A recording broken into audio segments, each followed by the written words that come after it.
Welcome to AI Ads and Beyond. I'm Lisa Raehsler. This is the podcast where we discuss how artificial intelligence is changing paid advertising strategy and performance. Today, we're talking about AI and PPC and small businesses, some of the challenges and the opportunities. With me today is Jeremy Yang. He's the founder and CEO of Digital Goliath, a paid ads agency in Sydney, Australia, focused on Google ads and Meta ads and performance-driven growth. Welcome, Jeremy. Great to be here. Thank you. Before we dive into this exciting topic, can you tell me a little bit about how you got into PPC? So basically, I was in my late 20s, had a midlife crisis where I didn't want to do the business I was doing at the time, which was completely different to paid media. I was actually a technician. I was on the road a lot. And then I went back to uni full time to study, just to get a degree. And the only thing I was good at was marketing. I came out as a mature age student, couldn't really get a job, but I did a few unpaid internships and bounced around until one of my bosses at the time where I was working said he felt like the way I did marketing was very impatient. And he said, the only thing that's going to work instantly is paid advertising. So what do you think is the biggest misunderstanding about AI and PPC for small businesses? Because I know you work a lot with small businesses.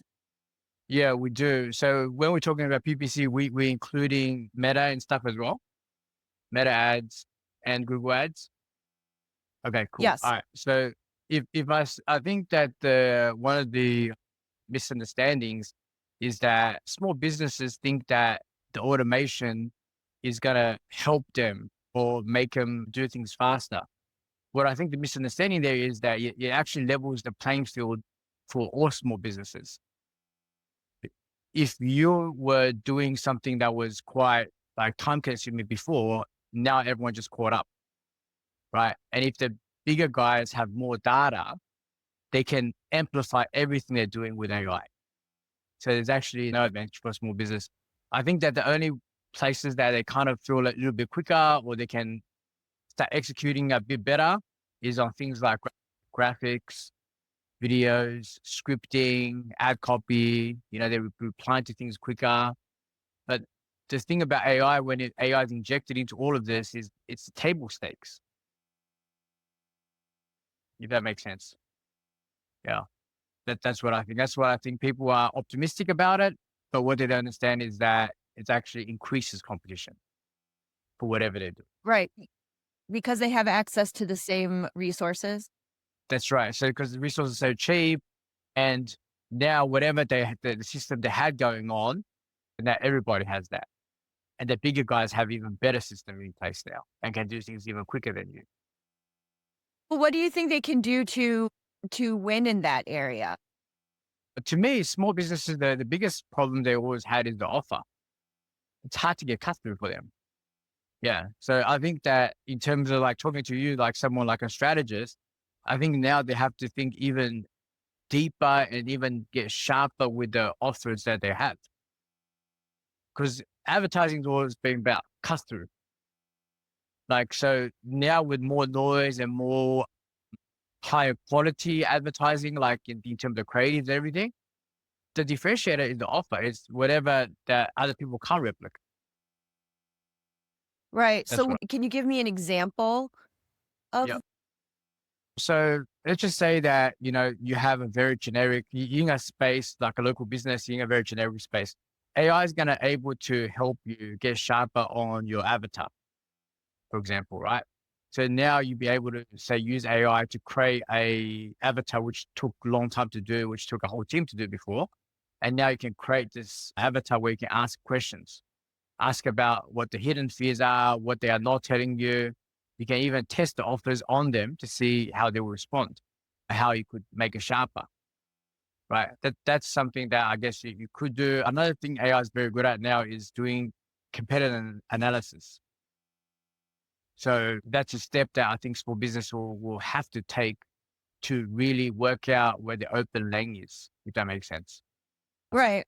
It seems like Competitive analysis is one of those areas where a lot of companies will fall short. So I think that it would be a distinct advantage for small businesses if they're on top of that and they can really push that forward and build a model to monitor their competitors. People will try to AI the strategy, right? And then that's probably not a very good idea because they don't have the discernment to know what's going to work or not. AI just kind of spits out a whole array of things, and then they're stuck in the same position, not knowing the direction.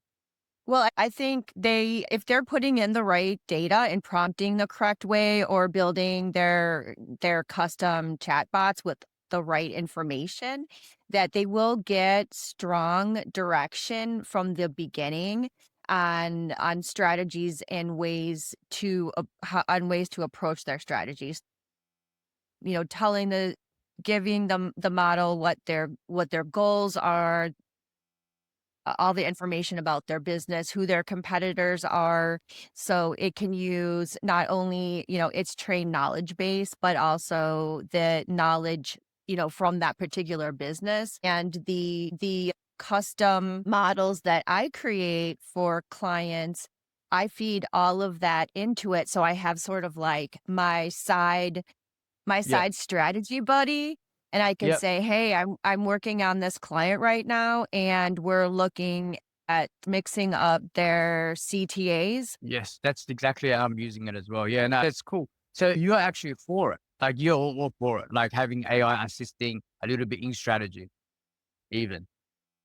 Yeah, definitely. I mean, you can work faster, it can research the competitors and also trends, market trends. It would take hours and hours to get updates on the industry. What are your competitors doing? Going to every site, looking at their press releases. And so I think it just really speeds up the process of the strategy. But it does come down to the human to review that and say, does that really make sense when I'm doing a reality check? And I know that with your clients, they're actually a bit bigger, a lot of them, right? Than just small, tiny businesses, right? So you know how when I'm working with tiny businesses, they don't really have the resources to even do that. So that's what I think the medium and the bigger guys will now even have a bigger because they're amplifying the advantage, the leverage of that. Yeah, I'm glad that you said that. That's a good point. So that's one of the questions I wanted to ask you. So how do small businesses get started? So what are the first few things they can put into play? But when it comes to paid advertising, Well, into their automation or how they're using automation to get yeah, started. I think they can. There's a lot of tools where they can use it to save time, like automation around, like what you said about updating on the industry. I think that when it comes to, I can only speak on my field of paid advertising. I think the really good ones is the bulk analysis. I think that you have to have that in place. If you can find a way to like get notified of certain red flags in your accounts and things like that, I think that's really, really helpful. Another one I think is around using it to systematically create like landing pages and ads, that kind of thing. I think that's a massive one because it used to take so long to just get anything done in that area. Definitely. Paid ads is one of those areas where the ads are so short, the content is so small and short that it Yes. takes so long to do it, to write it. And ads like depends on how much that particular small business is spending. I think the burnout rate is even getting quicker and quicker now, right? How quickly things are getting burnt out, like the creatives or the ads, because the, the the platforms are always starving for fresh things. Google and YouTube not as bad. Meta is like crazy bad now. It's like you got to swap out things. If you're spending like $100 a day, even you got to swap out things like almost every 2 3 days. And I think having the stash behind you, having the resources behind you to do all of that, I think that's important. But for me, it's hard for me to answer that question because straight away my head goes to AI. So if the small business they have the results on the meta ads, are they able to take that information, like the ad performance, and feed that into the AI to get the better recommendations and better versions? I think that the technology, and unless they're paying for some really expensive tools, I think that technology is not there yet to analyze the videos and the graphics correctly. I'm going to tell you a bodgy way to do it, and not everyone's going to agree with me. It's going to come down to the naming convention of your ads and the campaigns and ad sets. So with that, on a spreadsheet or even piped straight in through the link integrated through the API, I think that's going to be a lot easier for the small business to analyze. But we're talking about reading what the graphic was in dark tree, or you were wearing a bright dress that day, do more of those ads. That's the dream, but it's not there. I'm testing so many models, it's not there. And honestly, I think that for a small business, that kind of analysis won't even help that much. Okay. So,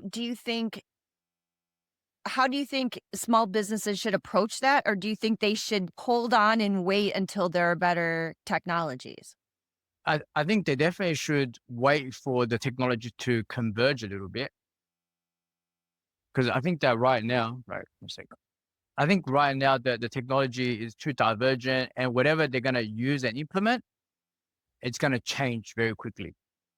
And they're going to have to learn a new system again. So I think that they have to find the stuff that's going to sustain the business, not about the technology, but the stuff that really matters, like sharpening the offer. Right. So, do you think one of my questions is around trust and small businesses' relationships with the platforms. So, Mm, for Google Ads and Meta Ads and the automation and the internal tools that create assets for them. What do you tell me your point of view on that? And if small businesses who have a lot to lose, should they be trusting the AI in their platforms right now?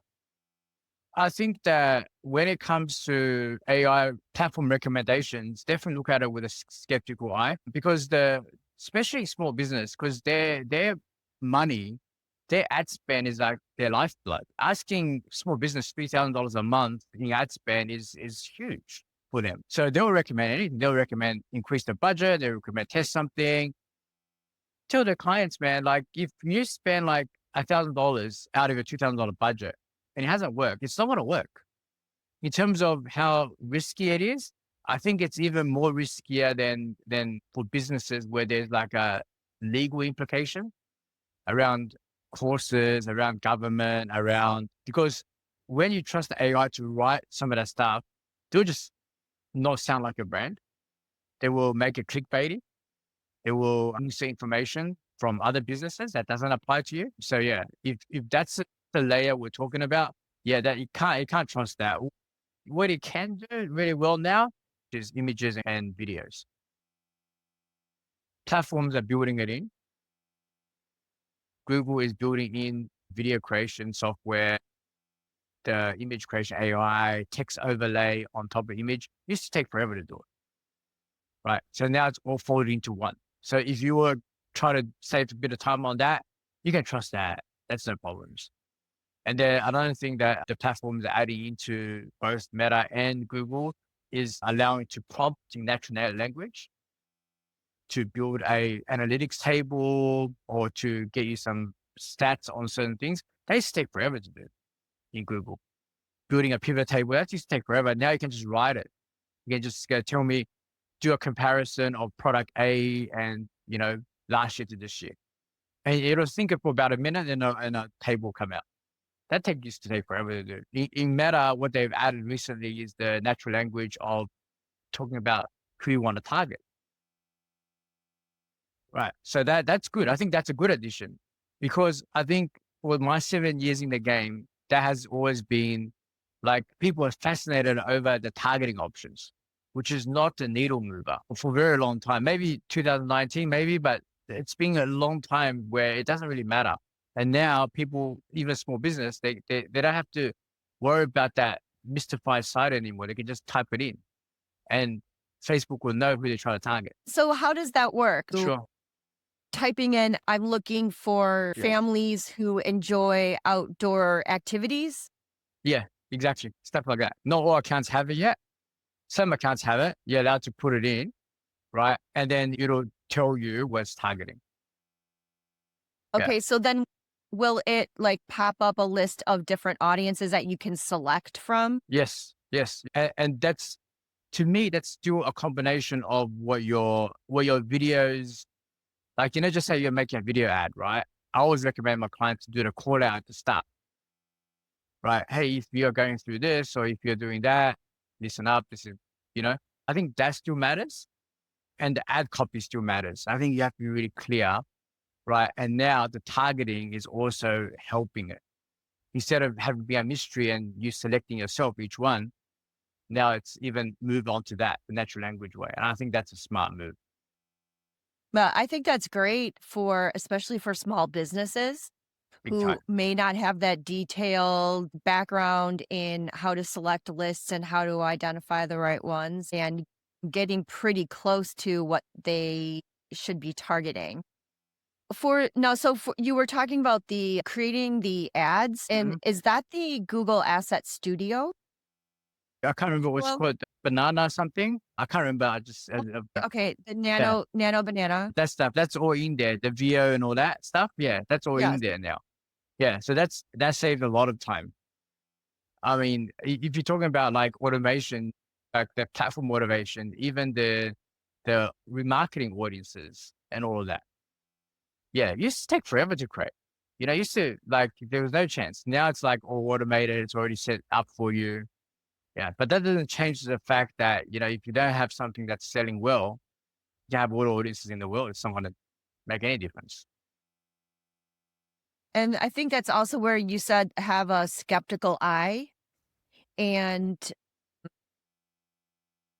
so, because I have seen some very bad ad suggestions, the platform will suggest different calls to action, including buy now when the client doesn't sell anything. Yeah. And that that really that frustrates me because sometimes I think people don't even read the suggestions and there's a lot of like, rapid clicking. Yeah. What do you think in PPC should stay human? Right. So first, all that stuff around creative automation, Meta is worse.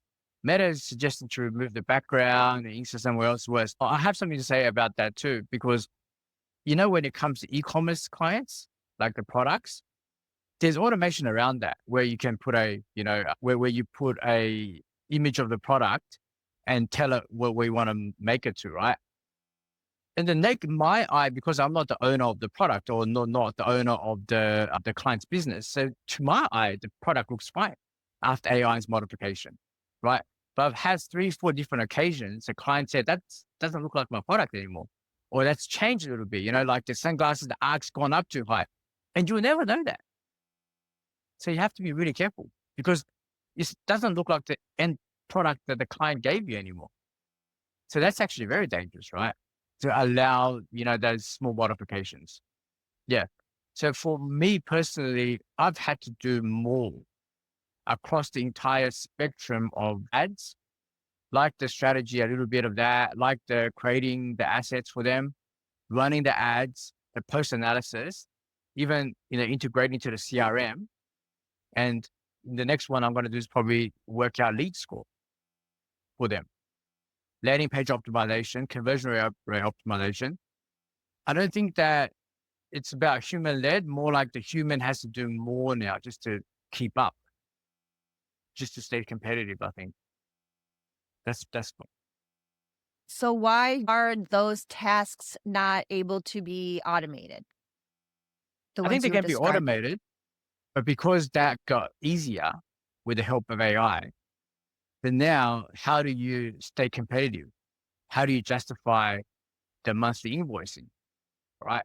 So now if you're a good human in PPC, I think you have to go wider. Those hours have to be spent somewhere else. And that's how you differentiate yourself. Because you kind of got to make more use of your knowledge around the creatives, around scripting, around discernment, what work, what doesn't work. and also the conversation around lead quality. I don't think that the human factor is going to go away, but like if you have a human in there, it's got to go wider, whole spectrum. That's what I think. Right. I think that it will enable us to dig deeper into some things that we always tended to get cut off because we didn't have time. Do you think that it's makes it harder for the VAs and the interns and all that to come into the game now? Because what are they going to do? As in, like, because the simpler tasks that they used to do is automated away now. Right. Well, I mean, as of right now, the automations, the suggestions, all of that needs to be checked, edited, and it requires guidance from humans right now. So even setting the conversion values, the automatic bidding and the budgets, if it's not working, there isn't a button that we can push that says, please make this work. We have to Yes. go in there and we have to tweak it with our knowledge of the client, the industry, and how the platform works. So that's still very hands-on and very tactical. And I think that's a perfect space to start out when you're new to the industry so you can understand how things work in order to improve how they move forward. Yeah, I agree. I'm just saying for somebody who's coming into the industry now, like where are the opportunities? I mean, I wouldn't have a role for them. Do you know what I mean? Like, I don't know who has a role for them anymore because whatever value they used to bring is being kind of like AI'd away, right? Like, what is the intern's job now? Like, we can't teach them for free, right? So they can't sit there and learn for free, like how to do all this stuff. I mean, I think for me, I think it's more of them, monitoring the machines and monitoring the automation, Right. Figuring that stuff um, out. and doing some of that analysis that a machine pops out the analysis. There was XYZ percentage of change month over month in these campaigns, but it Yes. can't tell you why. It can't Yeah. really tell you why. It doesn't Yeah. see a lot of things, and there's still a lot of creative energy and gut instinct that goes into advertising Massive. that Yeah. 100%. we Yeah. right. So if small businesses, if they, what should they do right now in the next 30 days? If you were going to give them advice on, upping their game or just surviving, what's your top advice? Are they running ads already? I would say, yeah, let's say they're running ads. If they're running ads as a small business, I would say next 30 days, I would say definitely to survive and just to set yourself up properly. I would say uh, go figure out your conversion, right? That the ad platforms are providing, making sure that it does match reality because, if you have Google advertising and Meta advertising, they all inflate the numbers to claim that they're doing more than what they're doing. And then be very surprised when you look at your real point of sale data to make sure that matches. And if it doesn't, then you should really fix that up because you're giving the platform bad data to optimize around. So second things, I think, look at the lead quality and compare it to your referrals and your organic leads. So I guess my advice is really around just getting to know a bit more about where your money is going and if it's worthwhile or not. I think that's going to be a Okay. huge one. In terms of if they're already running ads, I would say that the ad cost has increased a lot over the years. CPC's increased a lot across all industries. There's almost no exploits anymore. So I say when people are floating around that low budget mark, I think they're getting the worst of both worlds. So they hang around the middle of the page with like second or third position and they're getting the worst kind of clients. I think that they should bite the bullet and either pause for a few months and then save up their war chest or just increase the budgets now. Because that's once you go over a threshold, that's where all the money is. Right. Yeah. Okay, so if I hear you correctly, if a small business is running ads right now for the next 30 days, you think they should audit their conversions, make Yeah. sure that it's matching up with the ad Yeah. platforms. Number two, check their ad quality, make sure that the leads that they are getting through, that are coming through, are quality. And Yes. I would add check the close rate, Yeah. right? The lead Yeah. to close rate, like Yeah. Big time. recheck that.